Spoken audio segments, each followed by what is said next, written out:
I go, hi go. It's not even a word. Well, mixed up a bit. Brand new year, new me, all that, new words, new vocabulary, new language. Let's see how far I can take that. I'm already bored of it. Yeah, Dean's video diary again. Already any any vague plans I had to do it daily have been ruined.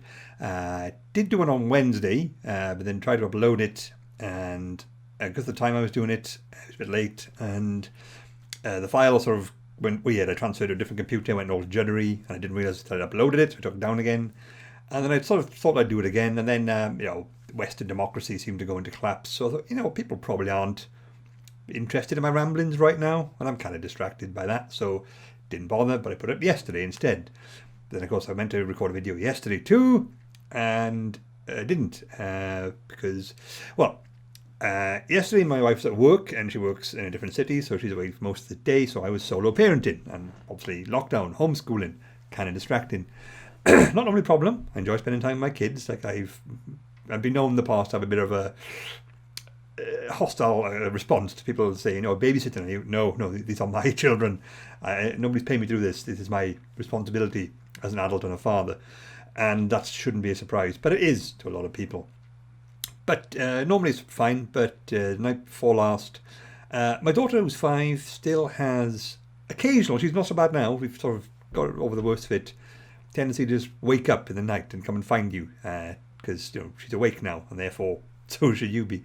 And because my wife is working, she at the spare room, so she came to find me, and then I have to take her back to her room and sit with her while she goes back to sleep. But when she wakes up in the night, she's sort of a bit like, it's really important to get some sleep now, but she's like one of those people who pulls up the garage forecourt, fills the car full of petrol, and decides this is the perfect place to make some phone calls or have a 3-course meal which I brought with me. It's not a chore, it's a day out. And you become more and more infuriated by the fact that this person is delaying your logical progression. And so I was up for 3 hours while she just sat there babbling, rolling around, talking out loud. And so I got about maybe 2.5 hours sleep total, and it wasn't good. I wasn't in any fit state to communicate anything coherent yesterday, and I didn't.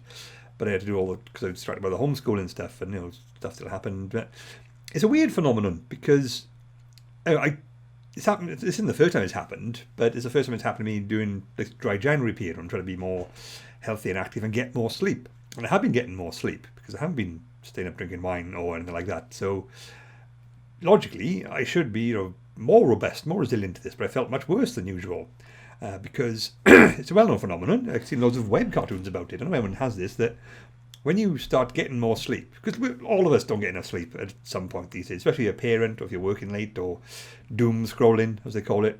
Our sleep is all over the place lately. So by and large, people don't get enough sleep.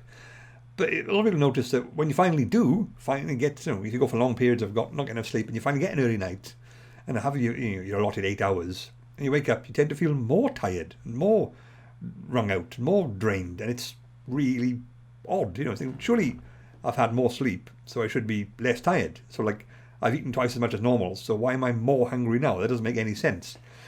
And I've often found this, and I've try that again.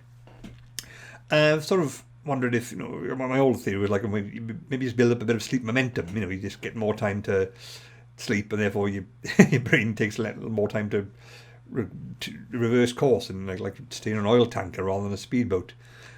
And there are lots of different options in that. Sleep is a really complex process. People say it's like just shutting down. It's not. The body maybe, but the brain's constantly wearing away. And so I've often thought, why does that happen? Why do we end up being more tired when we get more sleep? I haven't looked at the research, but I'm going to speculate, as the guy who's been doing neuroscience for 20 years. I think if anyone's going to, it should be me, I suppose. There's lots of things going on there. When you sleep, the brain's doing a lot of things. It's like clearing away all the cellular debris, the rubbish that builds up in the brain as it does its work during the day. And that's all shunted away mostly during sleep. So maybe if you're getting just enough sleep, you just tighten up a little bit so you can function.